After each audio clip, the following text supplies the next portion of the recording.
తెలంగాణ నుంచి ఒక ఎన్ఆర్ఐగా కొన్ని ఏళ్ల పాటు 25 ఏళ్ల పైన మీరు అక్కడ నివాసం ఉంటున్నారు. అక్కడ పూర్తి స్థాయి గ్రౌండ్ రియాలిటీ మీద మీకు ఒక అవగాహన ఉంది.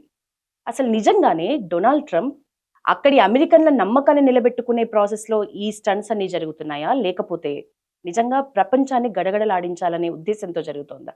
ప్రపంచాన్ని గడగడలాడించేది ఏం లేదు కానీ టిపికల్గా ఏంటంటే is a shrewd business man, is not a politician. Okay. Typical అంటే మనం ఒక సో హిస్టారికల్ అంటే ఎవరికైనా బ్యాక్గ్రౌండ్ వాళ్ళ ఫోర్ ఫాదర్స్ నుంచి immigrants. America is an immigrant country. So ఆ ఇమిగ్రెంట్ కంట్రీలో ఆయన ఎలక్షన్లకు ఈ మొన్న సెకండ్ టర్మ్కి వచ్చే కంటే ముందు ఆయన he has a clear vision.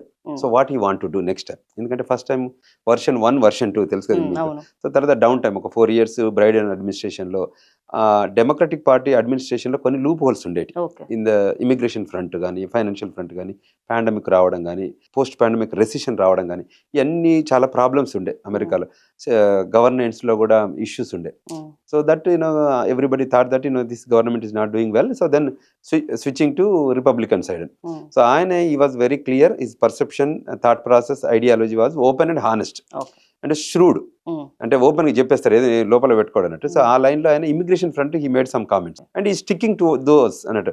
This America want to great again, I want to America great again. In that line American interest is focus is being an president of that country, American interest is is interest.